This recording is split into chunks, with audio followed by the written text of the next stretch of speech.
Hi everyone, welcome to the webinar. I am so excited that you have joined me today. It's really an honor and a pleasure that you have taken and carved out an hour or even less than an hour, depending on how long this webinar will go, of your time to be here with me today, and also to start learning how you can improve and address your fears and anxieties on the job and in your life.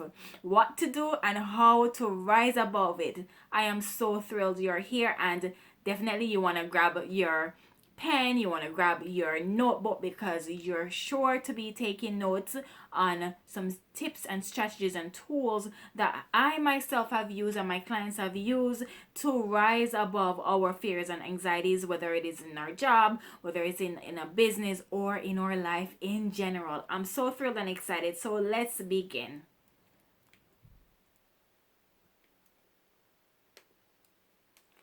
Talking about your fears and anxieties can be uncomfortable, right? It can be so taboo, especially in today's society where there is so much fears and anxieties that's heightened in our culture and in the world today, from job losses, from pressures on the job, from financial issues, from family matters, family issues, from feeling lack of motivation, feeling that you're not doing enough, feeling that you are never going to be able to live the life that you wanted to live or the life that you desired, early on.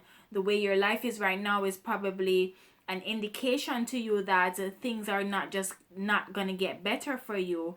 And a lot of anxiety stem through all of these things that I've mentioned right now, and even more. I mean, to the point that at times, sometimes we have difficulties eating, difficulties sleeping, or maybe we're overeating, or maybe we're oversleeping. Maybe we feel lethargic, we feel tired all the time. Maybe we're isolating ourselves. Maybe we withdraw ourselves from our family, from our friends. Maybe we don't want to pick up the phone and talk to our friends, talk to our families. We withdraw ourselves and we sunk ourselves into this deep, deep depression and sadness. And over time, it trickles and it becomes expanded, and it becomes more, and it affects us. And the way how it sometimes ultimately will affect us is with losing friends, with getting into arguments, bad relationships, with not following through on things, not following through on tasks. And ultimately it can definitely affect our health, right? And so talking about our own fears and our anxieties again can be very, very much so uncomfortable. And I hope that you're thinking about your fear story, your anxious thoughts, things that currently presently in your life is making you anxious and fearful at this moment, whether it's in your job right now, in your life, or in your business, or all three, or two of the three, right? And it oftentimes is taboo. So the intention and the purpose of this webinar and this masterclass tonight is to definitely give you some insights on tools that you can use to level up yourself and pull yourself out of your fears and your anxieties, and propel you forward in taking action and making that necessary move to be able to live the best life that you can live, to live your ideal life, to have that ideal lifestyle, and to start thriving in your job and in your life, right?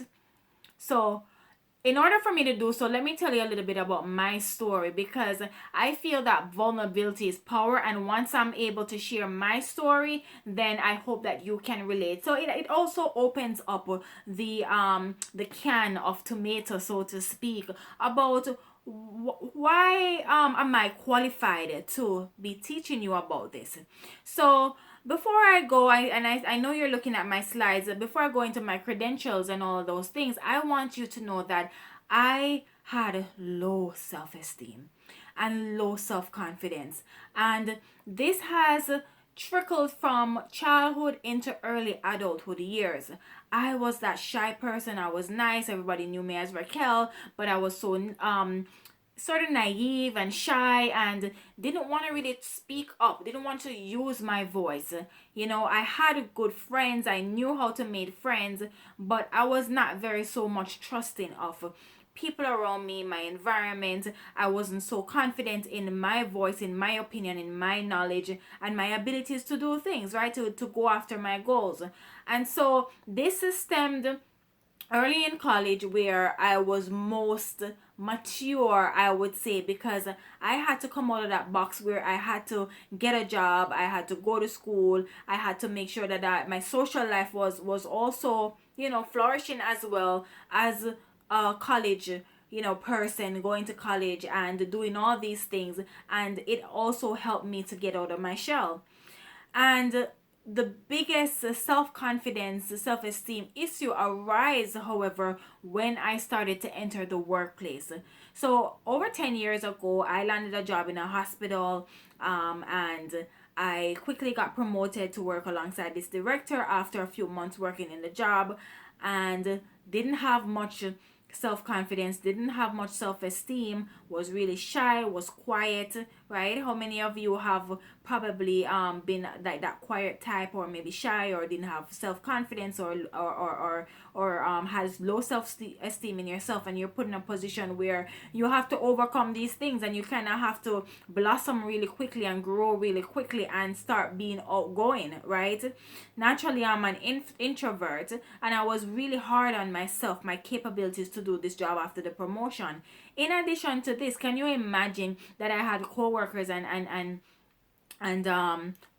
co-workers and other staff people telling me that I was unfit for the position, that I just came, who am I, who do you think you are, you don't have the experience, and they are more fit to work alongside this doctor.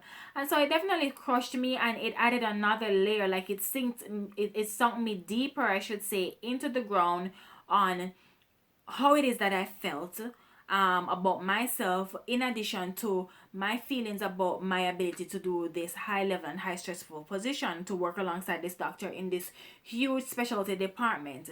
And so I internalized that belief that I did not have the voice to speak up. My voice didn't matter. Struggled with fear, struggled with anxiety, and also didn't believe much in myself.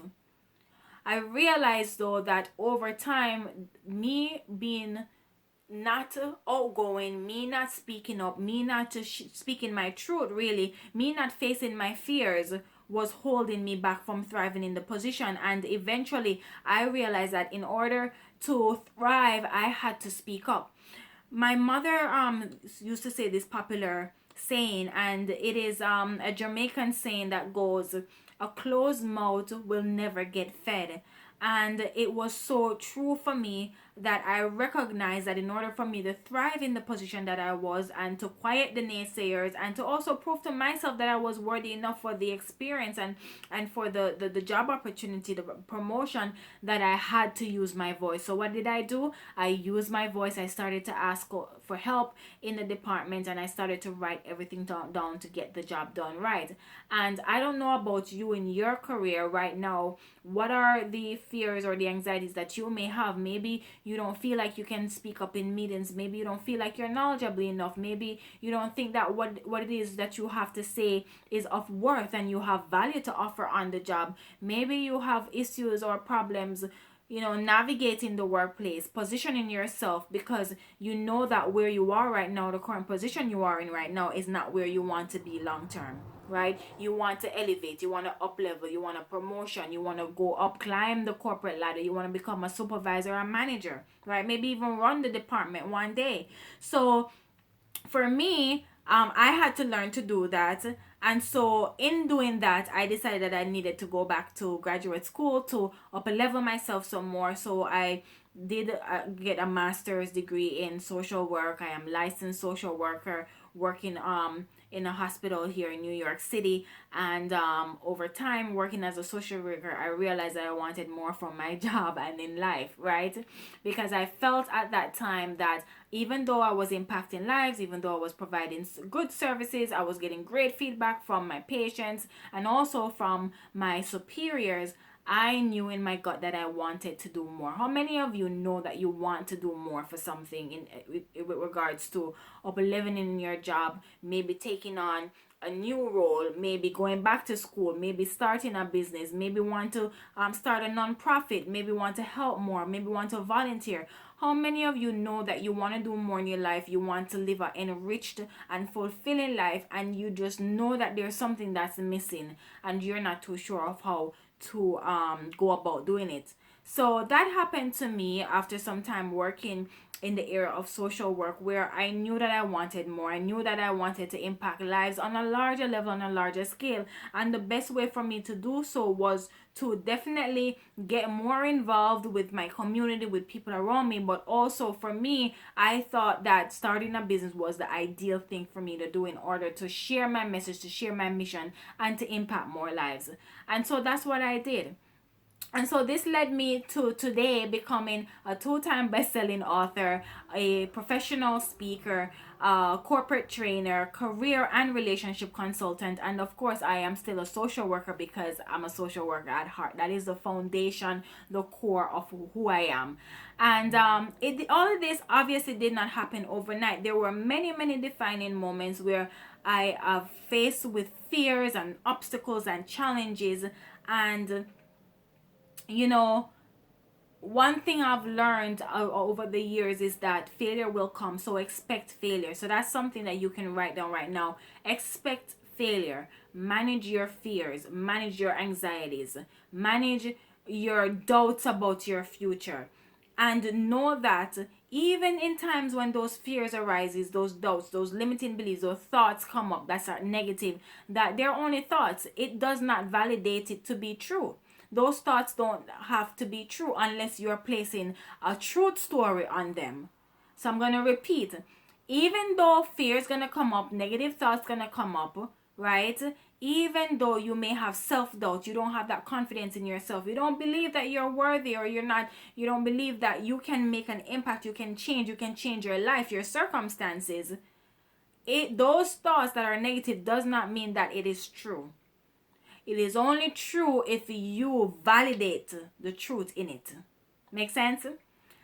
And so those are my books: Ideal Career, Ideal Life, Strategies to Live Your Life Fearlessly, and also recently best-selling author for Amazon best-selling author, I should say, for both books: Faith Forward, Intimate and Modern Stories, and Faith to Propel You Forward.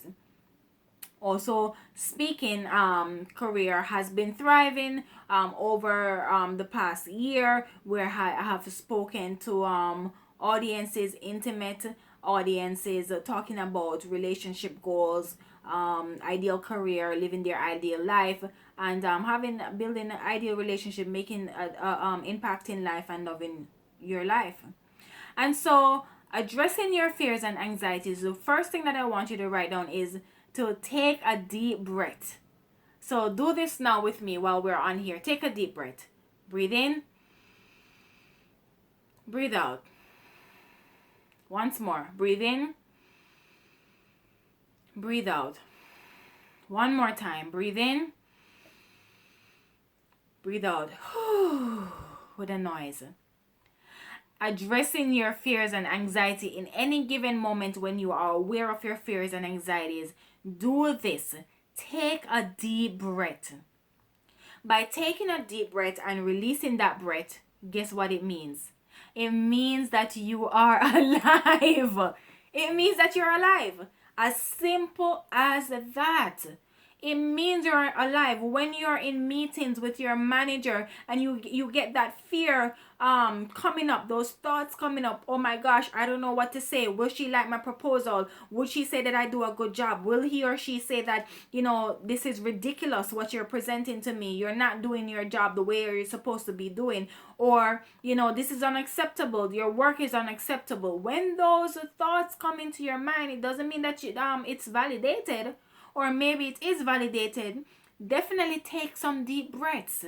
In and out, in and out. It means that you are alive. That is your fear. It doesn't mean that the outcome will be what you expect it to be, or what you think it will be. And even if it is, it just means that you are alive. And then remember, I spoke about managing your fears, managing your expectations that you will fail and the things will not go as planned, and you will be oftentimes in a position where you gotta go back to the drawing board, it means that you have an opportunity to make changes. You have an opportunity to make changes in your life. You are alive. You're not dead. There is so many things that could go wrong, and you have an opportunity to correct them, right? Whether it is in your health, whether it's your finances, whether it is relationship issues, whether it is job problems, co-worker problems, manager problems, whether it is business problems, the fears and the anxieties will be there, but you learn how to manage them, to maintain them, so that you have that creative opportunity to fix it, to go back and solve the problem. I hope that you're getting this, because this is very deep. This is very deep, deep information. Changing your perspective on the fear story, the fear thoughts, the anxieties that you are telling yourself, or your outside environment is saying to you or telling you, right? In number two, I want you, in addressing your fear and anxiety stories, I want you to write down what you want. Write down what you want. Simple but huge. Simple but huge activity in order for you to get super clear, getting clarity in what it is that you want in your life. And I'm going to use life in general, and you can put the different categories when you're writing on your paper: career, relationship, finances, spirituality, right? You put those things down under what you want. You put what you want under each quadrant. There's this magical thing, and I'll use the word magical, that happens when you start writing down what it is that you want.